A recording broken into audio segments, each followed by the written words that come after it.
know nobody feels like it. I know that there are a lot of you in a bad mood. I know that not a lot of you want to revisit last night.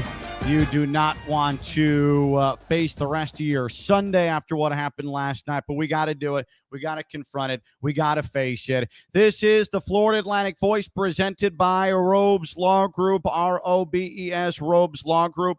Personal injury attorneys. Again, ROBES, Robes Law Group, robeslawgroup.com, based on Delray Beach, and we appreciate them as always as the title sponsor of the Florida Atlantic Voice. I'm Ken LaVicka, the voice of FAU, and to be honest with all of you and upfront with all of you, I am tired. I am marginally crabby, and I think a lot of you are feeling the same way this morning. So, we do this every podcast, and I'm sure you're sick of hearing it, but I think it's important to note, especially after a night like last night, where Florida Atlantic loses the Shula Bowl for the first time in 9 years. You can call it a decade. Last time Florida Atlantic saw their helmet ripped off that trophy was 2016, 33-31 down there in West Miami. By the way, same crappy turf at that time and what they played on last night. That is just dreadful. Absolutely dreadful. But I digress, because this is not a take shots at FIU morning, because, well, FIU outplayed Florida Atlantic, especially in the third quarter. But it is important to note now.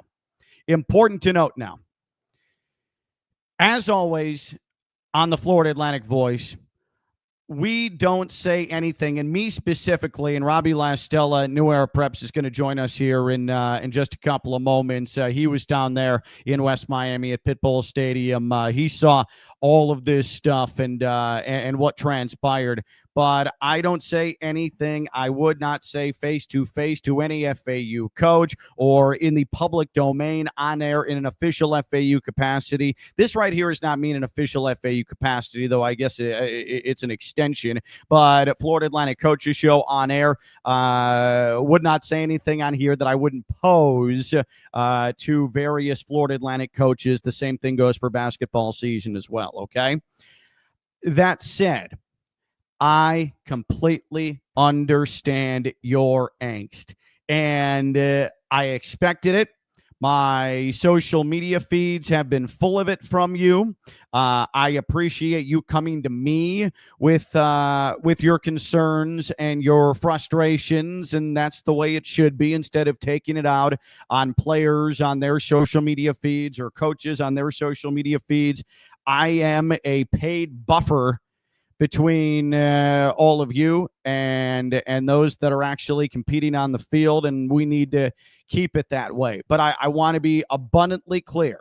I understand how you feel, because I feel the same way. For the last 7 Shula Bowls, it has been fun not only beating FIU, but completely imposing will, completely embarrassing, absolutely smacking around. 3 or more scores difference every single solitary Shula Bowl. But we have to admit it, last night, this was not FAU. And yeah, to an extent, you can make the case, but this was not FAU just tripping all over itself, and FIU got fortunate. No, in the second half especially, third quarter especially, Florida International was just flat out more physical, more aggressive, and they deserved to win the Shula Bowl last night, and it lives in West Miami for the first time since 2016. Before we go any further, Robbie Lastella, New Era Preps. And so last week, by the way, Robbie, you got called out for your haircut, and so you ended up getting a trim this week. You're well coiffed, looking good, man. I did. I ended up getting a haircut. I may or may not have scheduled it right after I saw that comment. But no, I think it was time. I don't know if it had anything to do. Maybe I can't get a haircut until next Shula Bowl. I don't know. Yeah. Might have given some bad juju. But no, Definitely not what was expected yesterday down there in West Miami. I did have some positive experiences at that stadium, which I wasn't expecting. Shout out the random lady who emerged from the office of the president with a giant cup of cafecito. That kind of saved me during the delay. It made it bearable. Other than that, I don't have too many positives about the stadium itself. First time down. It's the worst in FBS. It's the worst stadium in FBS. I mean, you can say it. It's fine. And down there, they're aware of it as well. Like they just are. I know. I shout out to the SID Darren. He makes he's great chicken salad out of you know what. In the words of Tom Herman, doesn't have the biggest space there for the media, but they do a solid job. I actually did it. I covered it how I do softball. I sat right there in the stands and just and lived it up. Got rained on a little bit, but do what you got to do. Christian in the chat. I'm also crabby and cranky, Ken. Yeah, I think that's the obvious demeanor of the FAU fan this morning. And again, I'm not here to disparage that at all. I understand it. I get it. We're all tired. We all are second half hungover from last night. That third quarter was especially difficult to watch. I mean, think about this. Florida Atlantic's been done in by 2 awful quarters so far through 3 games in this 2025 season. There was being on the wrong end of 22-0 at Maryland in the opener, and you're on the wrong end of 21-0 in the third quarter last night. And what is most frustrating about last night is that FAU, despite not playing well, was able to in quick spurts just completely overwhelm FIU in the second quarter, and then FAU again cinched it up in the fourth quarter. If it's not for the third quarter death quarter, this is an entirely different result that we're talking about, and probably the trophy stays in Boca Raton. But I know that this is the number on everybody's mind, and you have to start with this: 11 penalties for 92 yards, including 2 just crushing, debilitating, gut punch, groin kick personal fouls. One in the first quarter with FIU at the Florida Atlantic 14-yard line. It's 3rd down and 6. And FAU forces an incompletion. Really good coverage from Therese Reed on an intermediate throw from Keon Jenkins. And what does he do? He grabs the receiver and rips him to the ground. The FIU sideline erupts as they should. Flag thrown, 15 yards. And what happens just a couple of plays later? FIU touchdown. It's 7-0. And then FAU, they botched the field goal attempt, 32 yards at about the midway point of the fourth quarter. Okay. But then they come back, they force a 3-and-out, and you have the second block punt for a touchdown in as many weeks. There's life. There's over 7 minutes left to go. You're within 10. And on the ensuing kickoff return, a needless, thoughtless personal foul after the play. And yeah, it was retaliation, as Zach Kitley was talking about, but he acknowledged you just can't have that. And there was also an offside on the play as well. And so that's a 20-yard penalty that puts FIU at its 45-yard line. And from that point, they tick down 4 minutes off the clock. Florida Atlantic doesn't have any more timeouts at that juncture. And those are, I mean, that is, and Zach Kitley would agree with me, and Coach Dewhurst would agree with me, and everybody on that staff, and anybody who's ever played football, anybody who's ever watched football. 11 penalties, 92 yards, including 3 personal fouls, and 2 at critical, have to be smarter moments. You're never, ever, ever, ever winning a football game when those things come together. That's a mess. I mean, that's an absolute mess. It's undisciplined. You had 77 penalty yards at Maryland in week 1. That's not the worst, but it's sort of bordering on, that's a little concerning. But 11 for 92, that is not only danger zone, that's you've peaked and things are about to explode type of stuff. Yeah, it's very concerning. It's not what I was expecting. I mentioned I did one of the podcasts with the FIU people, and I mentioned, I didn't think FAU was going to, let the ante get up a little bit. But between those 15 yarders, it just seemed like there was a little bit of extracurricular going on, and you can't have 100 yards of penalties, especially when FIU's only having 50. And so they were the more well-disciplined team in this one, and I think that was surprising to look like you're fighting back into it. You block that punt, and then a 20-yard penalty, like you mentioned. I mean, that's just that's kind of fitting.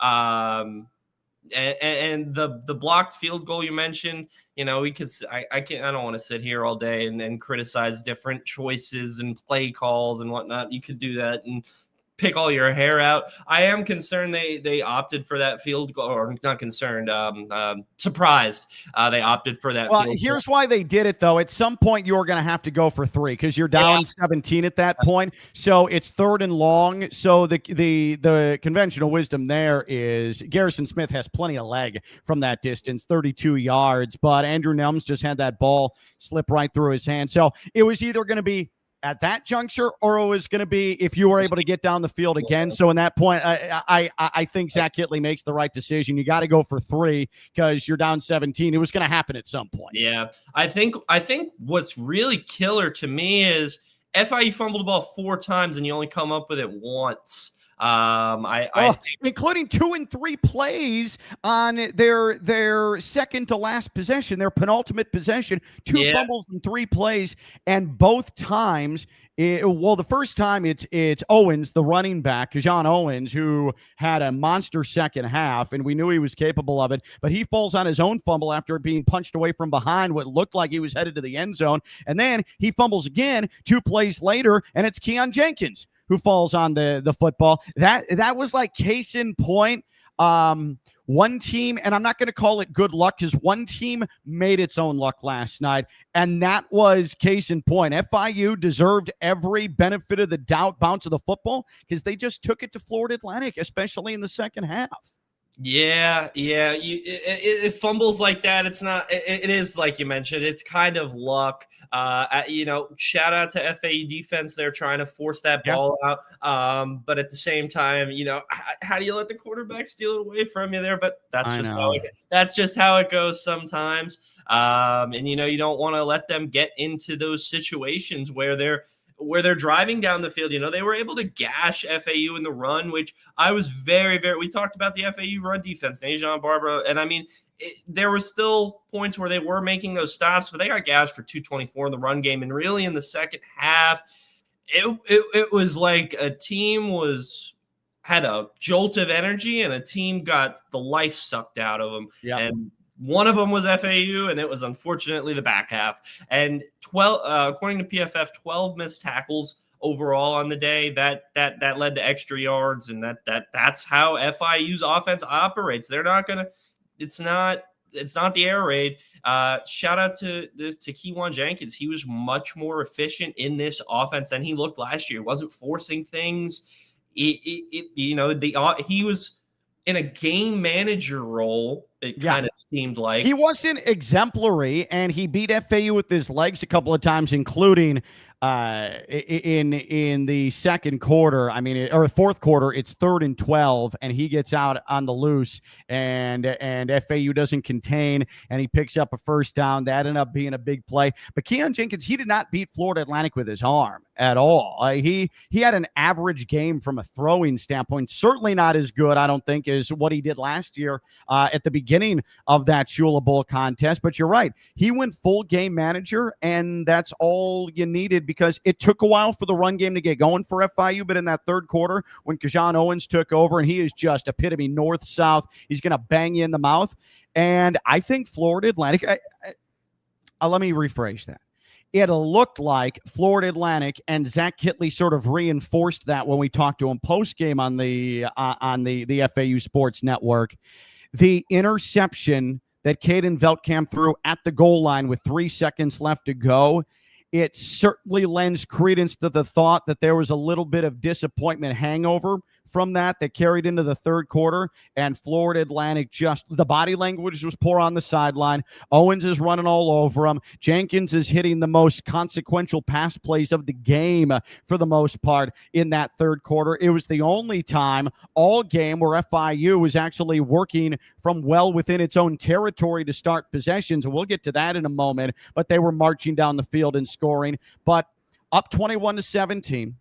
You get, and sorry if this is just free flowing here, but I'm trying stream of consciousness to keep up with everything because there's a lot of facets to this, Robbie, about why this got away from FAU. But the entire path of this game changed with FAU a chance to go up 28-17 going into the locker room with a back-breaking scoring drive because FIU left too much time on the clock for Florida Atlantic in the 2-minute drill. FAU was executing to perfection. Big play to Dom Henry down the near left side, but then Veltkamp got a little bit greedy trying to pick out Michael Kirch in the end zone. It gets intercepted at the goal line, and I'm telling you, the game was never, ever, ever, ever the same for Florida Atlantic after that point.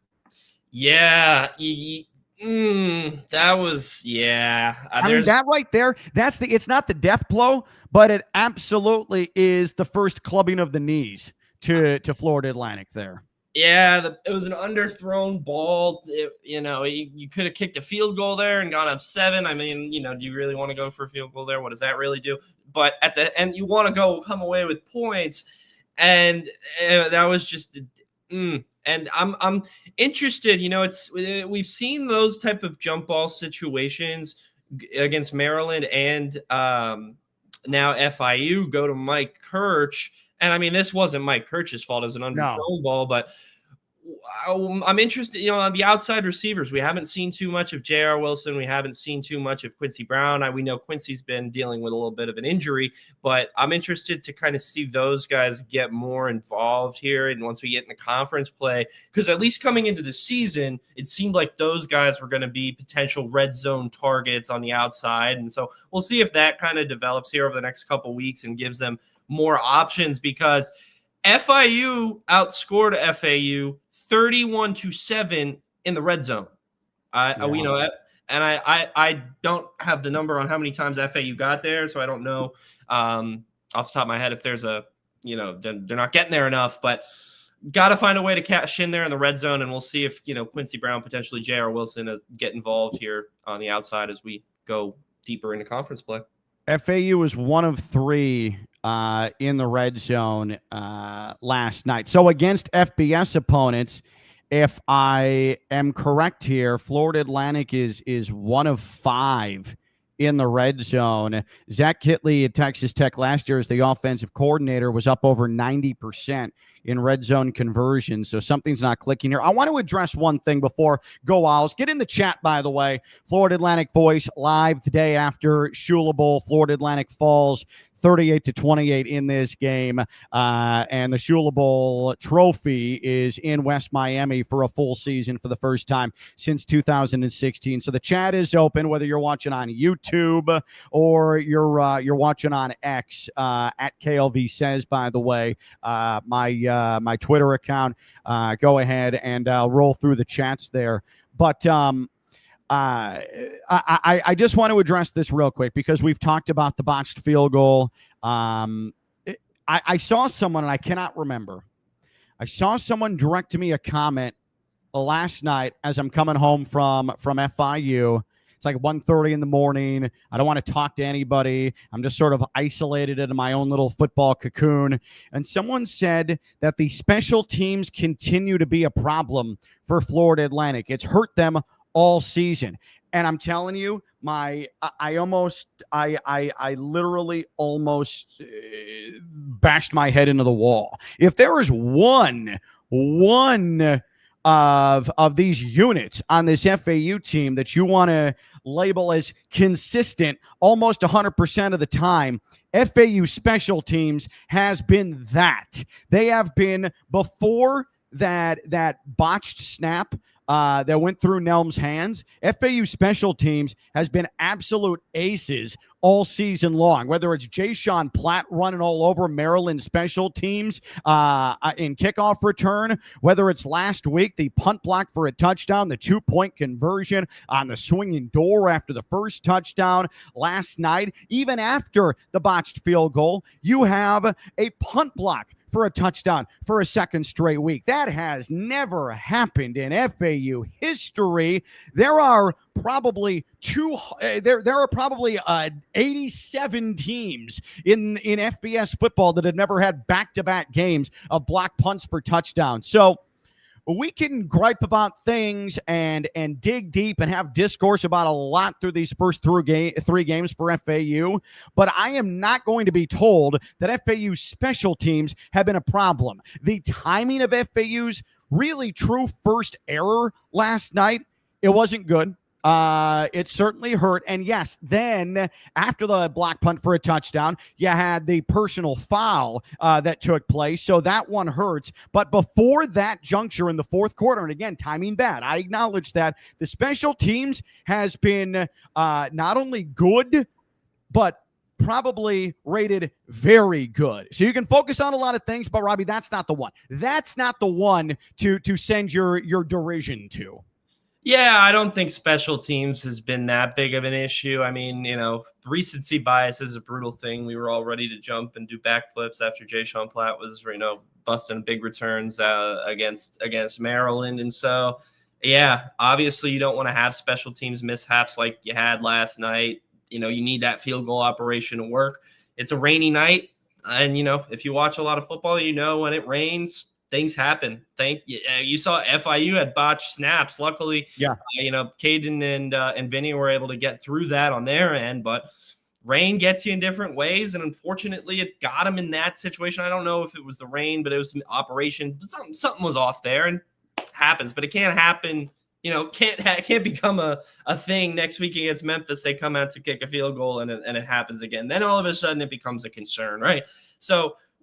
Special teams, to me, it hasn't been something where, okay, against FAMU it was bad, against FIU it was bad. That's not the case. Against FIU there was some definite iffy moments, but I just want to see them go through the bye week and come out against Memphis. That's with this loss, there's no buffer game. You got to go right into it against Memphis, but so is life in the America. There's going to be some tough games. So I'm not griping at special teams, but they're going to have to bounce back with that against a good opponent. Go Owls in the chat. Penalty is a major issue, but 9 interceptions in 3 games. You're not winning against anyone with that combination.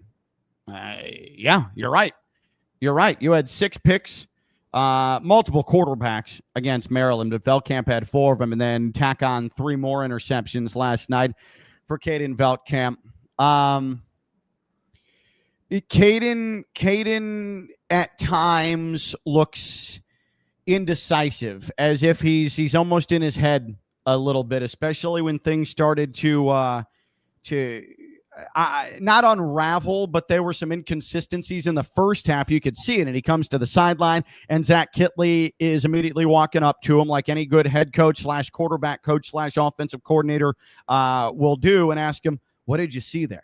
What did you see there? In particular, after the interception at the goal line at the end of the first half, Kittley did that, but then he just stood with his hands on his hips, looking at the scoreboard to see what his quarterback might have seen there. After the game, a little bit of insight here, and this is, amongst many things, what I appreciate about Zach Kittley. Like, there's no coach speak from him, especially when it comes to his quarterback. He is pretty blunt. And he said straight up at the play at the end of the half, he had Dom Henry wide open in the end zone, and Veltkamp tried to force it to Kirch up the middle. Dom Henry, left side of the end zone, was standing all by himself on a double move. Just standing all by himself, and Veltkamp tried to force it to Kirch, got picked off.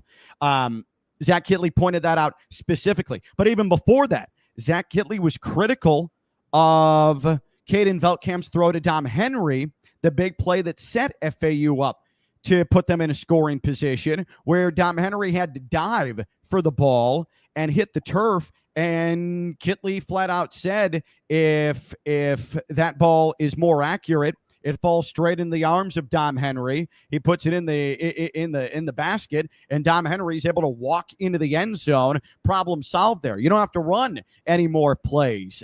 So Zach Kitley not shying away from publicly acknowledging, yeah, my quarterback has certainly had some moments where it's shaky. And in the third quarter and in the second half, the offense could not get going. And Kitley said, it's me calling better plays on first down. It's me putting the offense in a better position. But certainly acknowledging, because I know that in these spots, fan bases, they want accountability. They want to know why this happened, why X happened, why Y happened.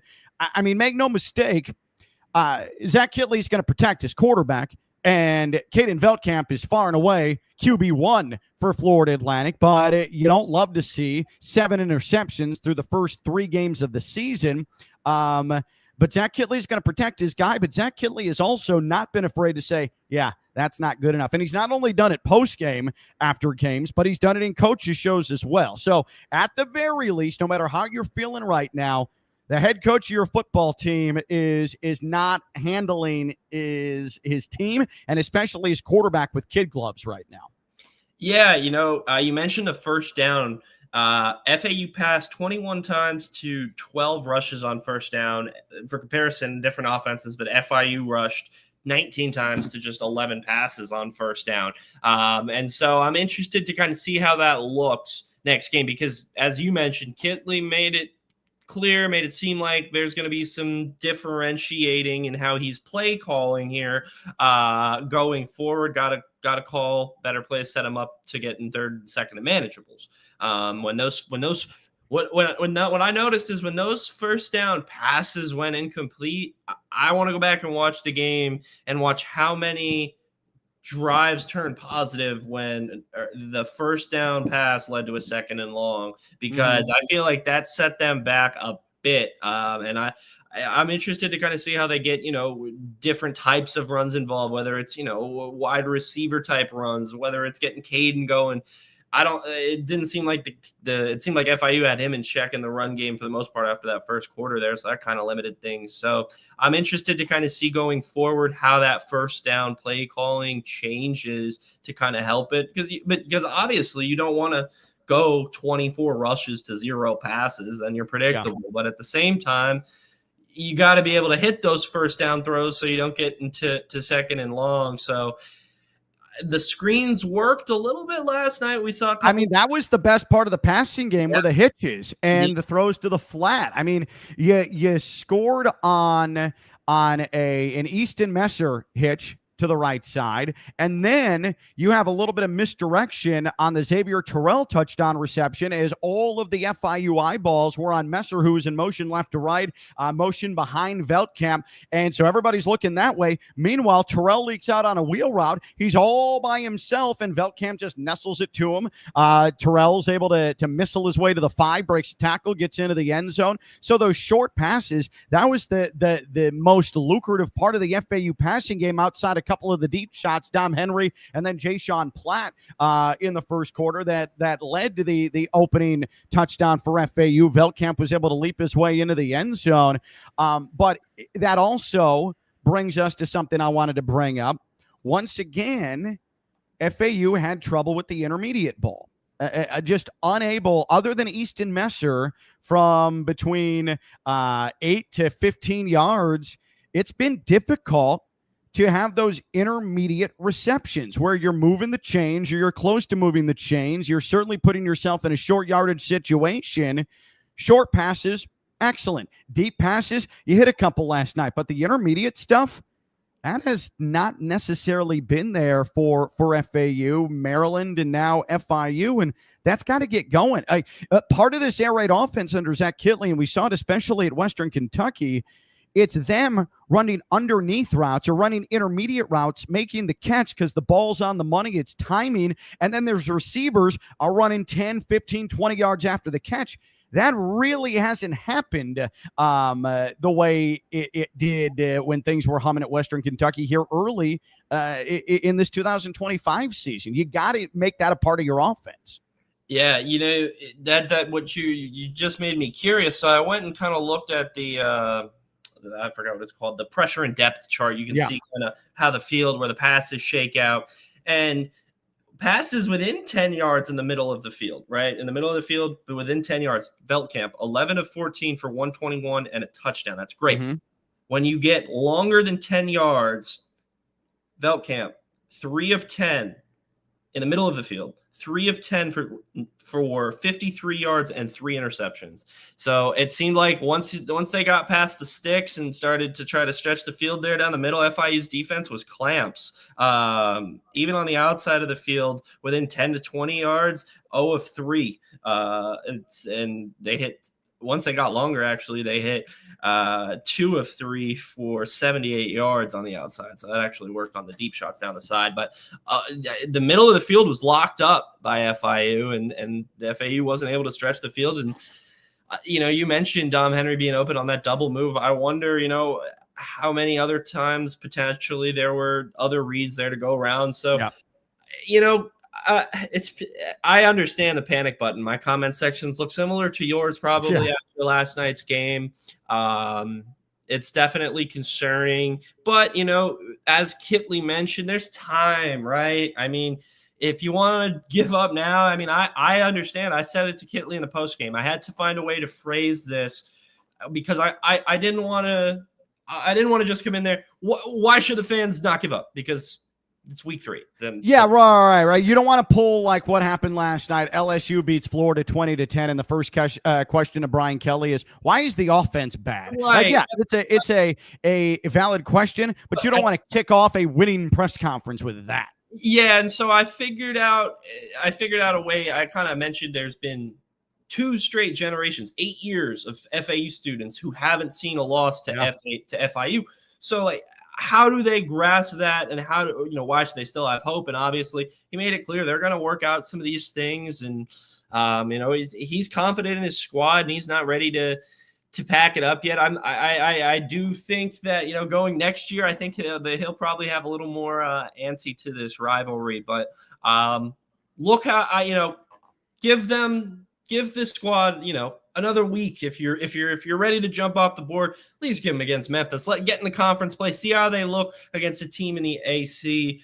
Memphis has looked good. They're going to play Arkansas the week before coming here into FAU, and see if they make these adjustments, see if the penalties go down, see if the middle of the field passes look a little bit better. On the defensive side of the ball, can they come out in the second half with a jolt of energy and not get gashed? Can they not have a quarter of doom and dismay? Can they have, 4 straight normal quarters with, there's mistakes that are going to happen, but 21-0, 22-0 quarters, can't have that. So let's see some adjustments get made here against Memphis going forward, but not ready to give up just yet.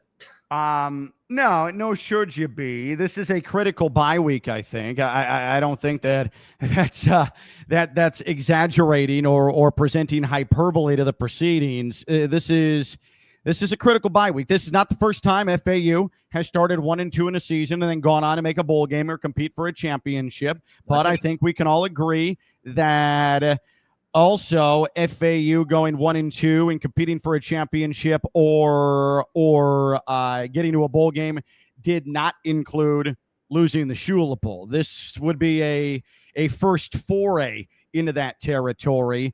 So again, I want to reiterate, I completely understand the frustration and the anger and why my comments look like they do right now, because it sucks to lose the Shula Bowl, and it sucks to lose the Shula Bowl more when you've won it 7 straight times and you've just slapped them around every single time. This is all I'll say about Willie Simmons before we get to a couple of other things here. And I thank Robbie for coming on again. He had a late night like everybody. He got home to up north as late as anybody. I don't know about you, Robbie. I walked in my door about 2 a.m. Last night, pretty close to you, I would imagine. Yep. About the same. I think I probably went to bed after the cafecito finally wore off. Yeah. See, I drink cafe con leche every morning. I've got a Cuban wife, and so it is crack, and so I've been addicted to it for the last like 15 years. At some point, I'm going to have to go to rehab here. But I have 4 shots of cafecito every single morning of my cafe con leche. So, like for me, I can drink it and an hour later just be knocked out. For someone who's not consuming it very often like you, I can see you being wired until about 4 a.m. But that was like, wow. Like that was like, I drink coffee every day, but that was meth. Like, whoa. Yeah, it's caffeinated meth. That's what cafecito is for sure. The one thing I'll say from Willie Simmons, I thought that it was just sort of unnecessary grandstanding the way he's conducted himself in relation to this game when he was hired as FIU head coach, and things he said this week. Willie Simmons stood on business. He's confident in his team. He said when he was hired, our goal is to beat that little school up the road every single year, little school up the road every single year, and then followed that up with this past week, starting his press conference, his midweek press conference, said that we don't say the name of that school in this building because they haven't earned our respect yet. And boy, if you're an FAU fan that gets your blood boiling, it certainly is bold from Willie Simmons. But I got to give credit. His football team came out and proved that it was just as physical, if not more physical last night, more aggressive in key moments. And if you're going to win football games like that, I mean, Willie Simmons can talk until FAU next year takes the trophy back. Until then, I can't say a damn thing about Willie Simmons and what came out of his mouth. I just can't. No, credit to them. They really came out and played well. I mean, that's the risk you run, when you, I wasn't against Kitley kind of underplaying the rivalry. I think, you want to have a mindset where you focus on each game and next game. But when you run into a team that's focusing on the rivalry and they smack you in the mouth, I mean, I don't know how that really feels in that FAU locker room. And I think for Willie Simmons to put together an offensive line and a defensive line that pushed, I mean, they dominated the trenches. I think FIU can make a little bit of noise over there in good old CUSA. They got Delaware next week, and all of a sudden they can be off to a 3-1 start. I don't know the last time FIU got off to a 3-1 start. And think about it. It's Delaware and FIU for a share of the it'll be their first conference game, but it could be a grand scheme of things during the season, one of the biggest games on the Conference USA slate. If FIU continues to play well and Delaware beat UConn yesterday, these are two good teams, it looks like, going at one another. Yeah, it is. And, I hear rumblings in the FIU press box. I listen to things. I don't know who said what, but, they're talking about at Jenkins and, coming back. Yeah. And he's a Miami guy. And, if he can lead FIU to anything in this season, that's kind of like a icing on the cake kind of cool story there. So, yeah, shout out to FIU. I hadn't seen it in my 4 years. I said Mike McIntyre was like the color gray.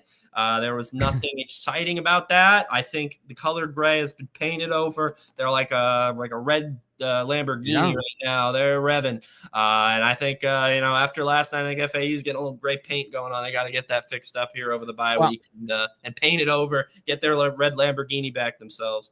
It's very easy when you've lost a game like that 7 straight times and you've been a laughing stock and you've been one of the worst teams in the country, and you start to feel like, all right, we won a game against Bethune-Cookman that maybe in past years it comes down to a final play like it did against Monmouth last year and a loss, like it did against Wagner a couple of years ago when they should have lost in their season opener. In past iterations of FIU, Bethune-Cookman's not an easy game. FIU had never beaten Bethune-Cookman in 4 previous tries. So you beat them up and you start to feel like, all right, Maybe, you know, that was good. That's a good start. We avoided a landmine, which we haven't been able to do against FCS teams in the past. Then you go to Penn State and you play within 10 in the first half.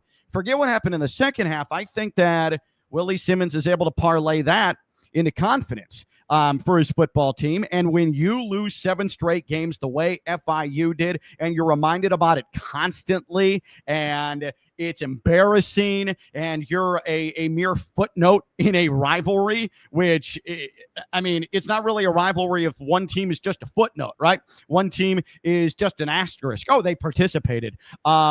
It's easier to use that as some sort of North Star, some sort of aspirational entity. When you're Florida Atlantic, I did the math, Robbie. There were only 11 total players on the Florida Atlantic roster last year that were part of the roster this season that played in the Shula Bowl. Only 11 players that played in the Shula Bowl last year.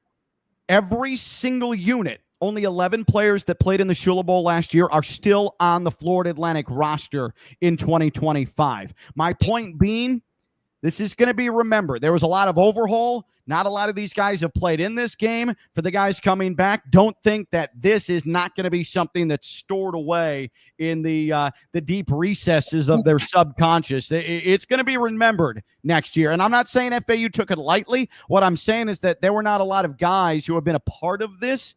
And I think that the mindset, if anything, is going to change in the 2026 Shula Bowl. Yeah, well, you know, I mean, I kind of picked up on that because when FIU's obviously, as they should, they're going crazy with this celebration.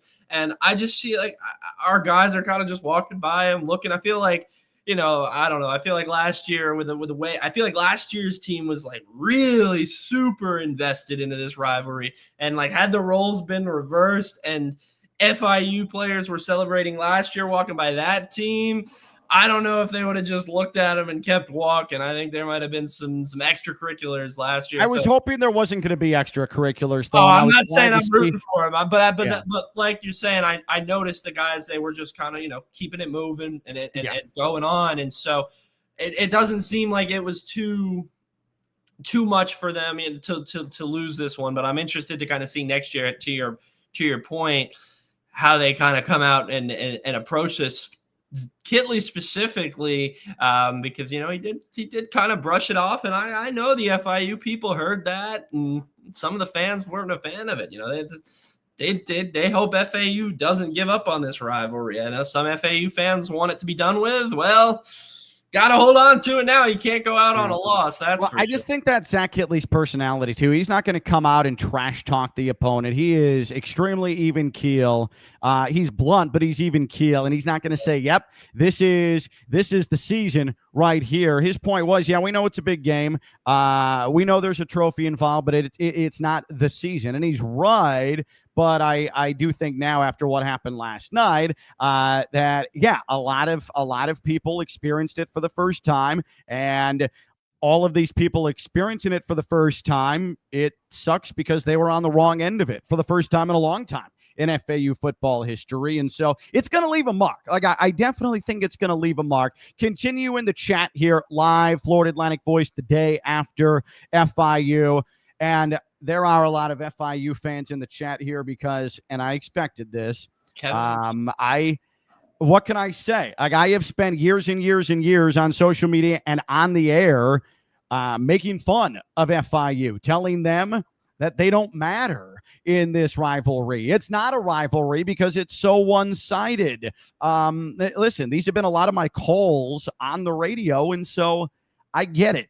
You can trash talk me.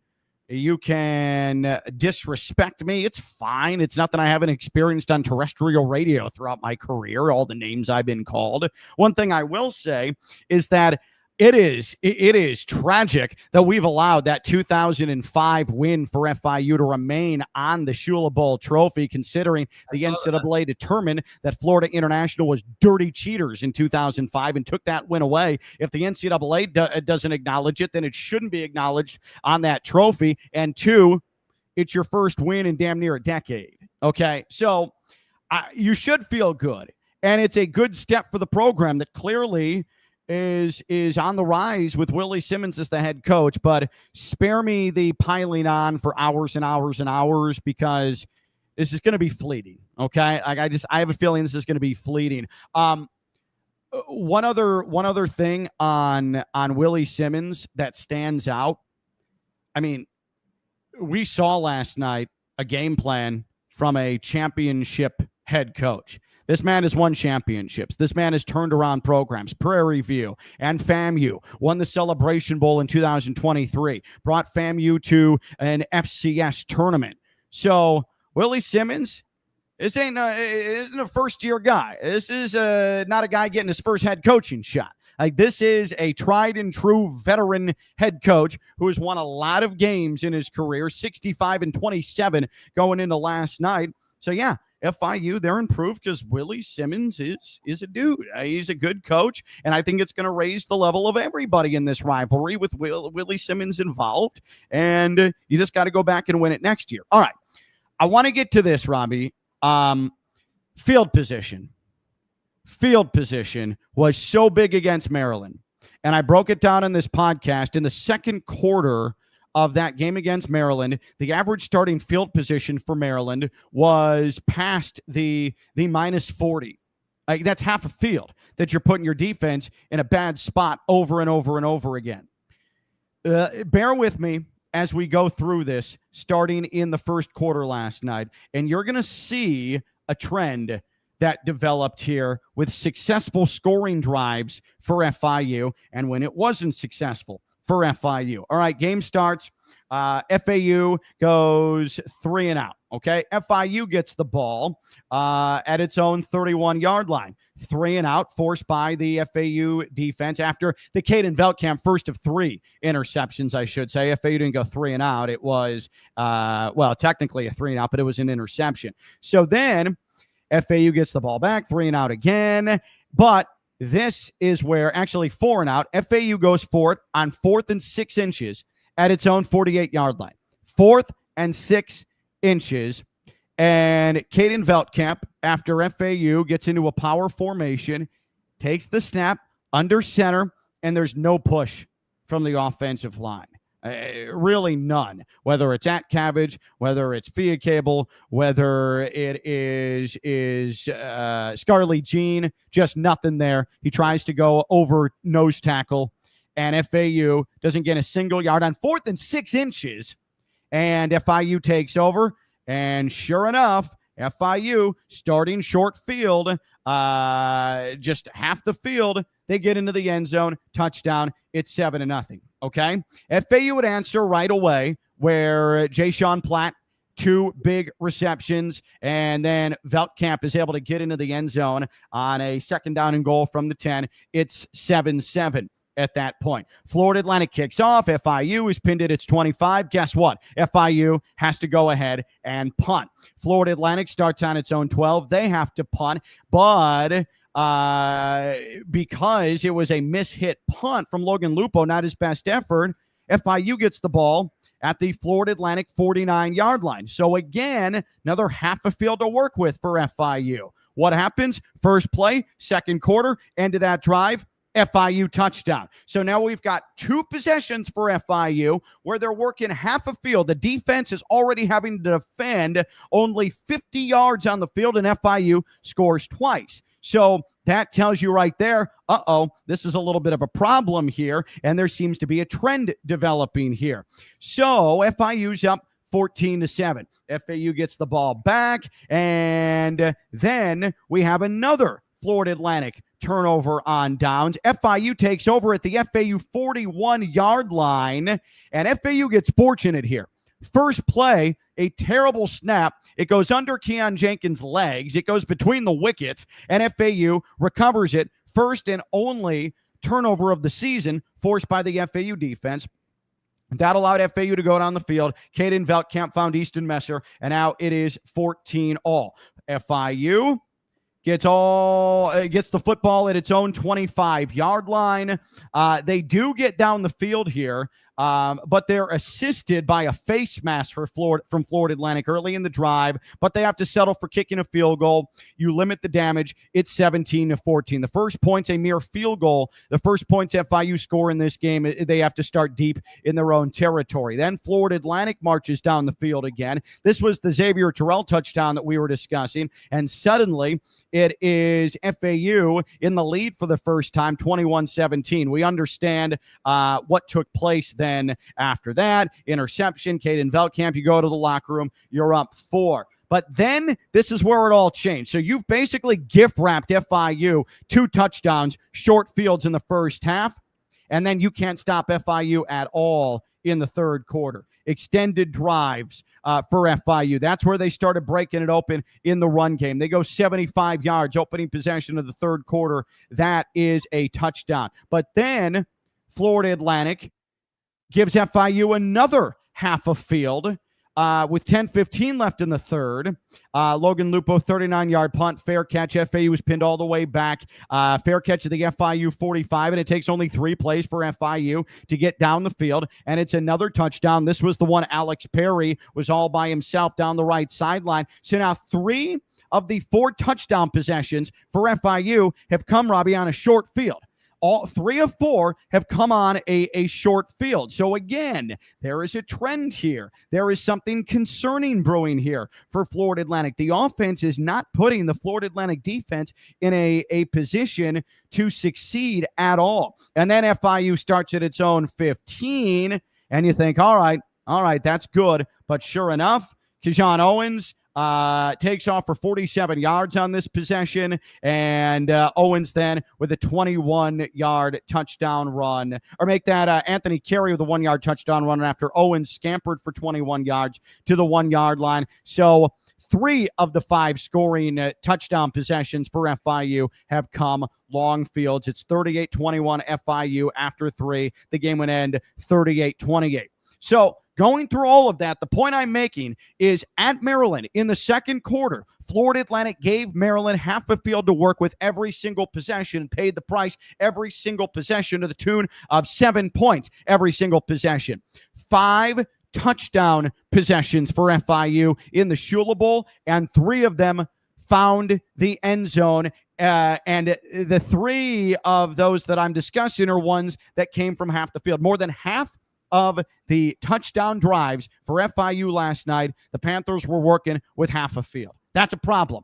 And we've seen now through both FBS games that FAU has played that teams are going to score, and that's the way the game moves when these offenses are more often than not starting right at midfield. Yeah, I mean, we asked Kinley and Dewhurst about it, and they've got their spot the ball mentality. It's still unfair to the defense, though. You're asking a lot. You are. I don't. I mean, they haven't shown any. At least the last 2 weeks, they haven't shown any inkling of changing their approach to that. They're going to be aggressive. I don't know how aggressive they will be here in conference play, considering we've seen how it's kind of costed them, but they haven't shown they haven't said or shown any signs that they're going to make changes to that side of things. They have a lot to make changes to, and I don't think they should. Like, if you're near midfield in this type of offense in the college game, it's 4th and short, you should go for it, but I think what's been lacking, and I think Zach Kitley would agree, the execution, especially up front, you can't have your 6 quarterback not convert 2 QB sneaks. I mean, I know he didn't get any push, and so it's not necessarily his fault there. But at the same time, at optics, you have a 6'6" quarterback. Got to find a way to push him through, and it's less than, as you mentioned, like 6 inches. Let's go.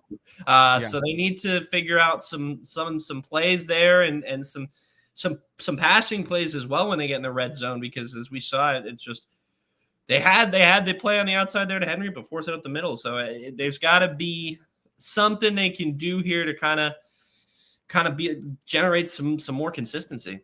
FAU, by the way, is against its 2 FBS opponents this year. Like, throw FAMU out of there at this point. FAU was 5 of 15 on fourth down. And I know that you had to go for it in some uncomfortable long down situations on fourth down against Maryland because you're trying to throw yourself back into the game. So maybe that's a little bit disingenuous. But from a numerical, tangible standpoint, FAU is 5 of 15 on fourth down against the two FBS teams they've played. And last night, 1 of 3, the only fourth down conversion came to Easton Messer on the second to final offensive possession of the game for FAU on a fourth down and 5, I believe it was. But the game was pretty much over at that point. And so I just look at that, and I trust Chris Newbold an awful lot, former FAU offensive lineman. And when he sees these things, he says, man, that offensive line's got to get better leverage, got to get better push in these fourth and short situations. And I do think that that's what it comes down to.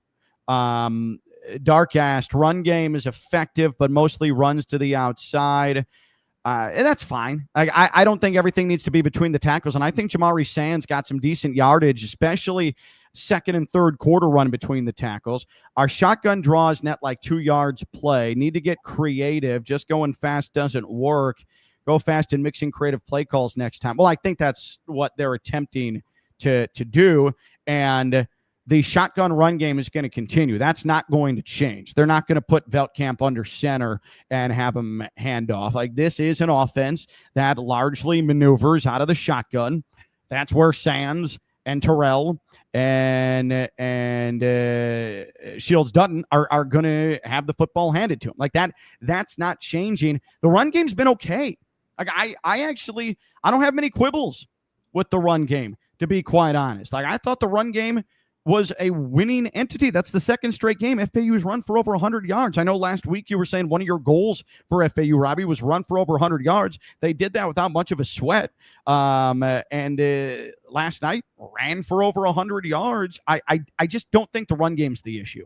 No, the run game is fine. It's finding ways to utilize it a little bit more, gain those, use it on first down, use it if your first down pass doesn't work out, you got to hit on that run on second down. Otherwise you're in third and long. So they've had good runs it's just that I feel like there's been times where they've had bad runs as well, where it kind of is that recency bias where you forget the good that's been done. So I don't know necessarily if that's a problem. I want to see how I want to see what changes here are made during the bye week, and whether that's play calling, maybe some personnel. I don't know, but we'll see if any of those things happen. Florida Atlantic once again did not get any pass rush on Keon Jenkins, and when they did, he was able to slip out of it. FAU had trouble containing Keon Jenkins.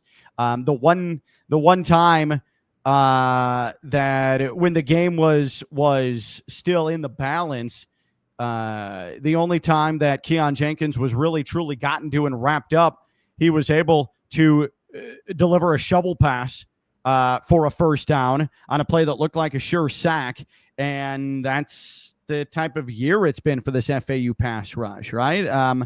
Only 2 sacks on the year, none against an FBS opponent. FAU was able to take down Jenkins on a design run. I don't understand what Willie Simmons was doing up 10, 4th and goal inside the Florida Atlantic 5 near the end of this game. He gave a little bit of a lifeline to Florida Atlantic, not kicking a field goal and putting FAU in a position where they had to score a touchdown twice. That was weird. FAU sniffed it out and got the ball back. It ultimately would end in a Caden Veltkamp interception where he sailed Easton Messer deep in FIU territory. So that was bizarre. But the FAU pass rush, they're not getting there. And what doesn't help is Bryce Langston was gone after the first quarter. We didn't see him after the first quarter, so that's a big blow to your defensive front. You have a starting linebacker who doesn't play last night. Tyler Stolsky played sparingly in the second half. I think that club hand is bothering him a little bit, or at the very least it's clunky, and he's being held out certain packages. He did not play nearly as much as he did in the first half. He went off with a little bit of a nick in the first half and then came back into the game. But if you don't have Stolsky for a lot of snaps, and Zaire Horton is fantastic, and he did well, I thought, in relief of Leon Hart, but you're missing some key components for guys that can help contain and get pressure in the backfield. That didn't help, but the fact remains, overall, like, the pass rush just has not been there much for FAU here, and it's been acknowledged by Zach Kidley. It's just got to be better once you hit conference season. Yeah, we saw a lot of Kamari Johnson last night, and Kamari's a guy who was playing at JUCO last year, so he's playing well. He's still getting adjusted to things. He's a fast linebacker, very physical. And so obviously there's a couple situations where he got out of position, missed a couple of tackles, but he didn't play bad in relief. But I don't think that was the reason for I think the pass rush has just been inconsistent. I think there's been times where, like you mentioned, they've gotten home, but they haven't been able to finish the job. And then there's been other times where they haven't gotten home and quarterbacks have had decent amount of time in the pocket. So they've rotated a lot off the edge. We've seen Deshaun Batiste, we've seen Wilkie, we've seen Eric, we've seen Josh Roberts. Yeah. I don't know what the answer is. I know Josh Roberts is probably part of that. I don't know who else, though, can kind of consistently generate pressure, because right now it looks inconsistent. Wilkie has looked good at times. Eric Brantley has looked good at times, but it's the consistency, finding groups that can get after the passer when they need it the most. And so, that's another thing. That's part of the personnel I want to see. Maybe they bring in different guys and rotate differently off the edge. I don't know. But if they're going to compete at all in the American, they're going to have to rush the passers. Seth Hennigan's gone at Memphis, but they're bringing in an experienced quarterback, and Brendan Lewis started at Nevada. And he's good. And if he has time in the pocket, he is going to roast the FAU defense. So got to get after him a little bit. And Memphis has a good run game as well. It's going to be a good game for sure. Yeah. FAU has 2 weeks to prepare for it, 2 weeks to get healthy, 2 weeks to figure some things out. Definitely a little bit of a soul-searching first 2 weeks. And there is going 1-2 into an early bye week and feeling like, all right, well, let's put the pieces together and make a run. But it definitely hurts a little bit more and seems a little longer going into a bye week after you lose your rivalry game for the first time in a long time. FAU losing to FIU. So like Robbie said, Memphis is next up. Always a perennial championship contender in the American Conference. And this is a conference where Tulane has beat two power programs, including beating the quarterback that left them in the transfer portal and took $8 million from Duke, and he went back to his New Orleans roots, and Tulane handed him an L along with his $8 million. Tulane's beaten Northwestern and Duke. By the way, in a single season group of 6 team, has there ever been a team that has beaten two power programs with more collective IQ at their universities than Duke and Northwestern? Really impressive there from Tulane. North Texas absolutely hammered. I mean bludgeoned. I mean stomped out Wazoo. Might be bad. I think they might be stinky. I mean, I don't want to discredit North Texas. That was a good win, but I also think Wazoo may be very, very, very bad. They might be, but man, North Texas, that offense, their quarterback transfers out. Morris, he goes to Virginia, and they're not skipping a beat. The kid who filled in the bowl game has jumped in, and now he's rolling. Yeah, the reason I said they also, they had to go on the road the week before and play at Western Michigan, and I watched that game, and that one was a little bit less thrilling for North Texas fans. That's what makes me say, for them to go from struggling a little bit with the Western Michigan to beating the brakes off of Wazoo. That was wow. I'm starting to think Wazoo might be in some trouble. It's a rough rough day to be in the Pac-12, UCL or not UCLA, all these Wazoo. Oh, UCLA stinks. Yeah, UCLA stinks. They're going to finish last in the Big Ten without question. The reason that first off my head is I saw a meme that's putting them back to the Pac-12. But yeah, American fans who are worried about the Pac-12 overtaking the American as the premier G5 conference, I don't think we'll have to worry about that for the moment. Yeah, I agree. For you, going into the bye week, your major point of emphasis for this Florida Atlantic team is what before the Memphis contest? Got to play clean football. That's coach speak, but you can't have 92 yards and penalties. And this offense is aggressive, but you can't have 3 interceptions either, and you can't have 4. I mean, against Maryland, I mean, you want to toss one here and there, I guess, but you can't have the turnovers the way the offense has been doing it, in my opinion. Even if it's an aggressive air raid style offense, got to find a way to take care of the football. If FAU can take care of the football against Memphis, run the rock, not get penalties, not have the quarter of doom and despair. I mean, the one death quarter. That can't happen. That happens. A Giants fan, that happens to them so many times of the past couple of years where they play well, and then all of a sudden there's just one quarter where boom, Daniel Jones looks like a different quarterback. Don't have to deal with that anymore. But nevertheless, can't have that happen.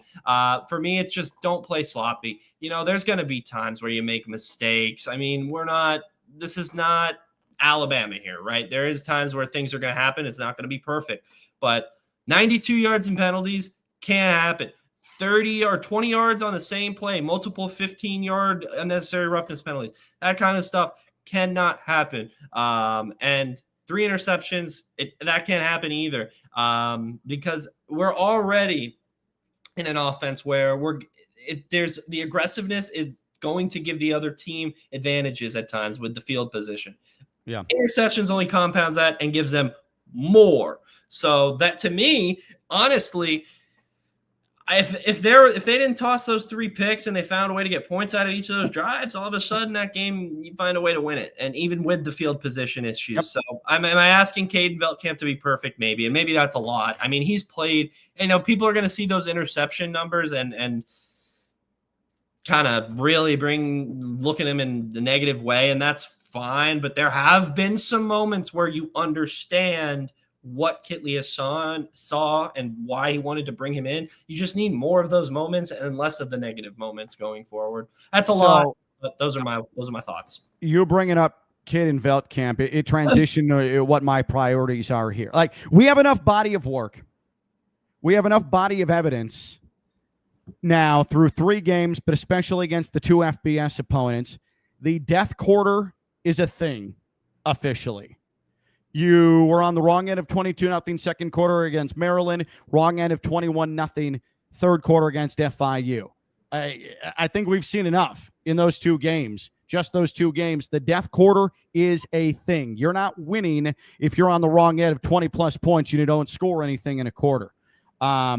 We also know now that allowing the opponent to take over on a short field is a thing.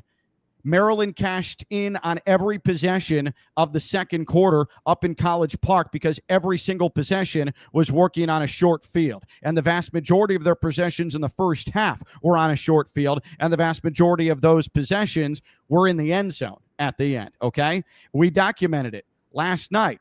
FIU, 5 touchdown drives. 3 of them came on a short field. Okay. And who knows, it could have been a 4th and 6 if Keon Jenkins doesn't have a snap go between his legs and FAU is able to pick up the football. All right. So that's officially a thing right there. The penalties don't help. But I think first and foremost, at its core, because Zach Kittley is who he is, because of the role that he serves as 3 different capacities, as head coach, as offensive coordinator, as quarterbacks coach. If the quarterback gets right, this team gets right. If Caden Veltkamp and this offense can be what Zach Kittley envisions it to be, it is much easier to overcome some of the other faults. This wasn't going to be perfect. The goal was always, as I've laid out, 6 wins. 6 wins is the goal when you're pressing the reset button on a program. This is not going to be instant success overnight. Want to know why USF is in the spot it is now? Because it's taken 3 years of mediocre football from Alex Golesh and his football teams to get to a point where they have built a good football team, right? Like Alex Golesh did not beat a single notable opponent his first 2 years as a head coach. 6-6, 6-6, backing their way into bowl games, and now it's bearing fruit.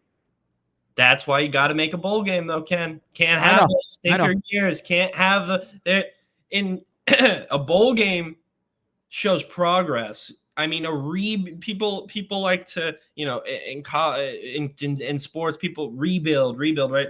But in college sports today, rebuild is tough because you don't know how many of the players you have now are going to be here next year. So you got to make the most out of each year you got. And, as you mentioned, some of those bowls were a little stinky. They had bad seasons and they still found a way to inch to 6 wins, but nevertheless, they got them. And no matter how they're at 6 wins, find a way to get there. Otherwise, the FAU fans are still going to be it's going to be like just a time warp from the end of last season to the next. So, yeah, I think first and foremost, it comes down to Caden Veltkamp. Can you get him more comfortable making decisions out of the RPO?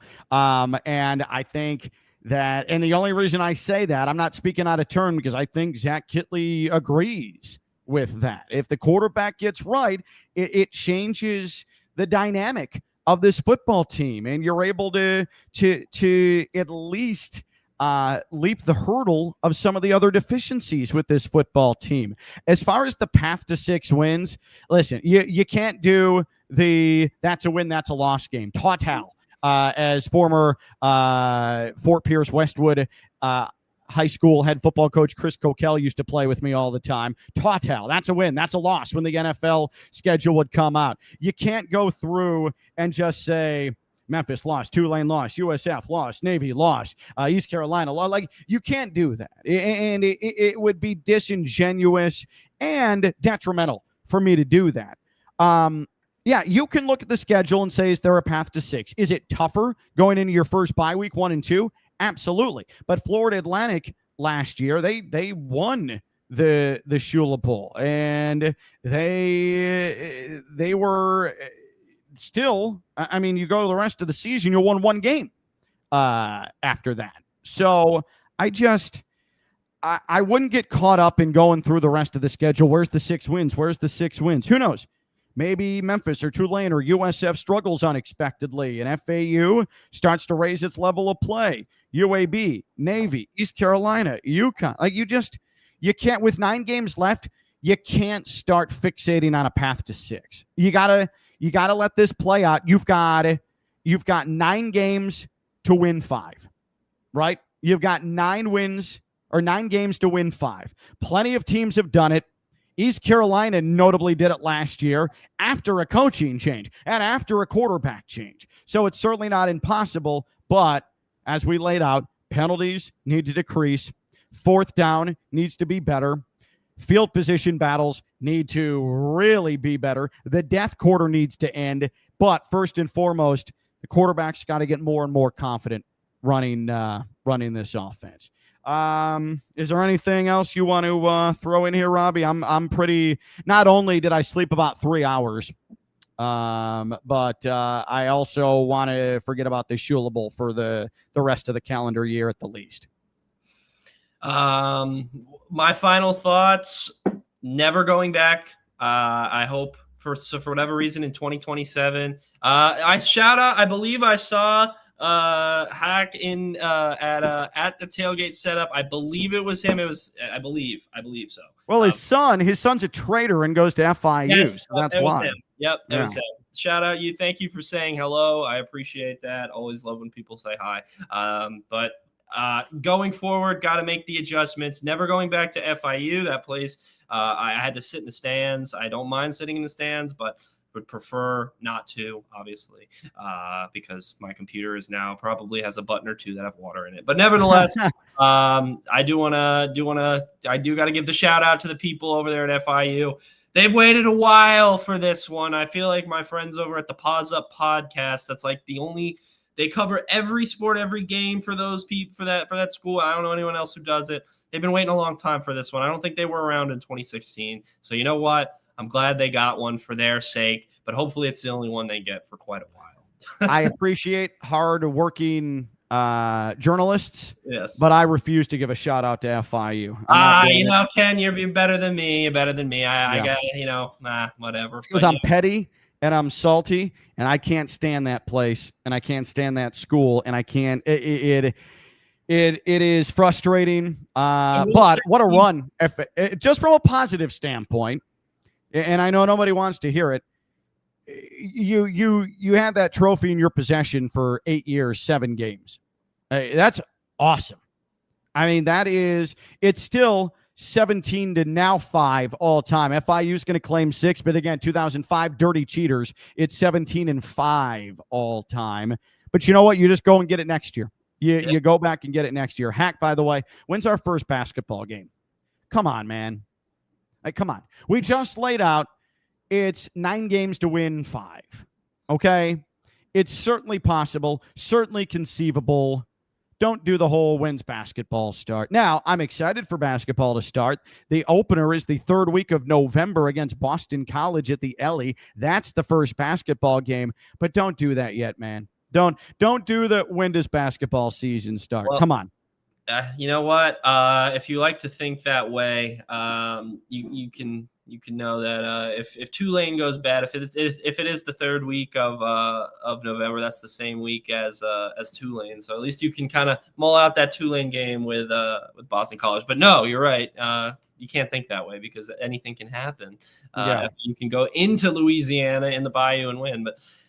Need to see some adjustments before I say something like that is going to happen. I one final thought about the Shula Bowl. I mean lose. I put out a tweet last night and I said it was the worst loss in about a decade. I don't know if that was a bit of an exaggeration because I was getting poured on and it was 38-21 and I'm just looking at the recent outcomes and I'm like, oh yeah, this is bad. UConn last year was pretty bad. There were some pretty bad ones last year, but in terms of the rivalry, you never want to lose it by 10 plus and look uncompetitive. To me, as a guy who's watched now for year 7 consistently watching FAU football, that was one where even against UConn, I thought UConn was like a really good team last year. I've never seen a game like that against a team that I didn't think was going to do that to them, have that happen. So that's why it surprised me. And that's why, to me, it's a bit of a stinker loss and you got to wipe the slate clean. We'll see what the adjustments are in the bye week.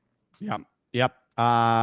So a reminder, tomorrow, Beer Garden, Boca Raton, starting at 6 o'clock. It'll be Florida Atlantic Voice Monday Night Live. Go ahead, come out, have some beers, have some of that gigantic pretzel, enjoy some of the menu, the great German-based menu at Beer Garden in Boca Raton. 6 o'clock, I'll be out there live. Come shake my hand. Come commiserate with me. Come drink beers with me. First beer on me, by the way. First beer on me. If you come out, Beer Garden in Boca Raton, right off of Federal, just north of the Boca Raton Resort. There is not going to be a day after edition of the Florida Atlantic Voice next Sunday because, FAU is on its bye week. We're going to resume that after the Memphis contest 2 Saturdays from now. Robbie, thanks for hanging out as always, man. I appreciate it.